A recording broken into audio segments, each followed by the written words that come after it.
This at the moment, seems to be the form of the life. What has he actually done to, adjusted to the Australian culture and start scoring? Can you just brief us on how he has turned to such a good form?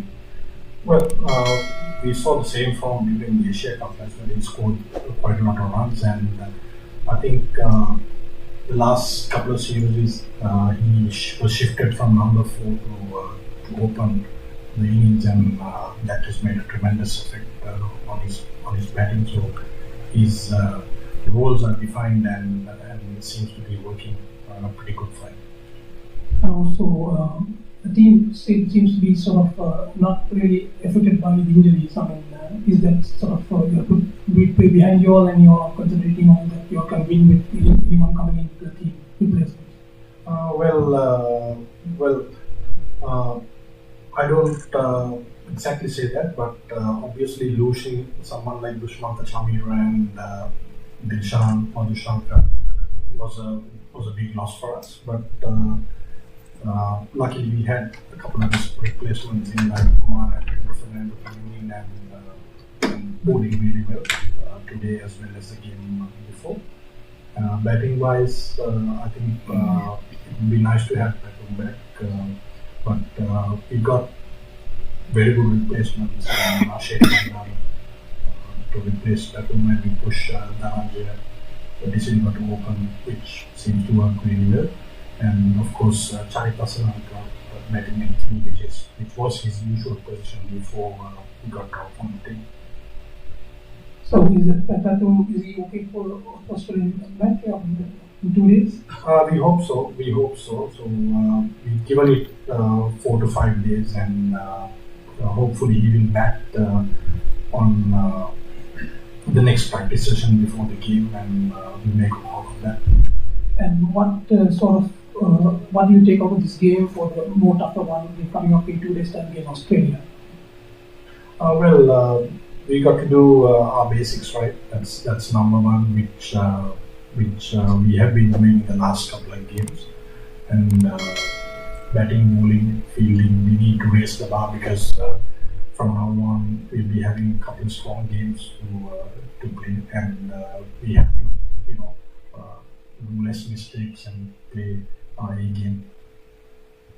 I think that the teams have sort of more or less adjusted to the cold conditions now from what you experienced in Geelong and now here.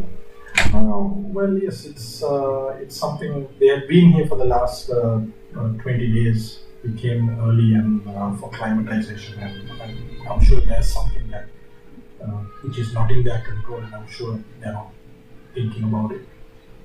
They're enjoying the pitches over here. The wickets look really good for batting, and I'm sure the coldness is not in their mind. Congratulations. You bowled 10 overs of spin today, which is a little bit more than you usually bowl. Was that specifically to target the Irish who you felt were weak against spin, or do you think this is a tactic we can expect throughout the rest of the group stages? Well, it's more of expanding our strengths. We had 8 overs of spin from our main bowlers, and we had a couple of overs from the part-timer as well, which we thought will work in handy, because Dhananjay has been bowling in during all the other series that we played. So we sort of used to plan to use him a little bit more during this game, and which I think worked really well for us. In terms of the chase, there was no messing about. It was a low total. It's one of those games where sometimes some teams can be cautious, but you guys really went for it right from the start. Was that maybe because the bowling was there for the taking, or was it more just a case of maybe getting off to the right start and being positive to start off the bowling? Yeah, when you are chasing a total like 128 on a placid wicket, if you get a start from the openers, then you're there, and wicket has no threats, and you've got all the batting lined up to do that. And once someone like Kusal gets going, I think it's pretty much easy. And the Irish captain just said that it was a sticky wicket slightly, but he did say, it wasn't a big deal though, but you said it was placid. I just wanted, was it too paced? Was it something that changed between the two innings? It was slightly slow. Okay. That's the message I got from from some of the boys over there said that wicket is slightly slower, but I mean that didn't affect the batting. We saw our batters, playing really well, and whenever they bowled short, it was sitting up a little bit, so it gave the batters enough time to go back and make runs. So I thought it was a pretty good batting wicket, to be fair.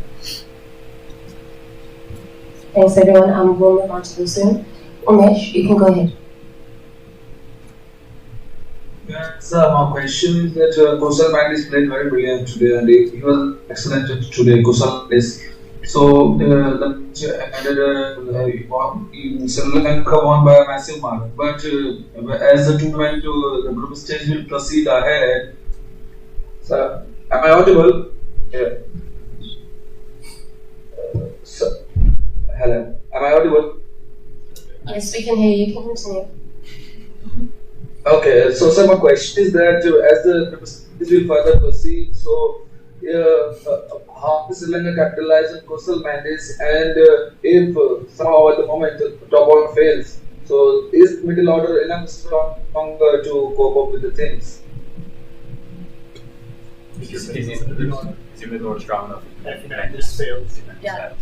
Oh well, I hope I'm answering the right question. But yes, I would say we got a strong middle order, and we got Mendis, Patum, Dhananjay, Charith Asalanka batting at the top, and we've got it with skipper Dasun Banuka and Vaninu Chamita, the four batters in the middle who could manage the death, or else if a couple of wickets fell early on, we've got enough batters to cope with that. Thank you, sir. Congratulations for the win. Thank you. Thank you very much, everyone. We'll close on that note.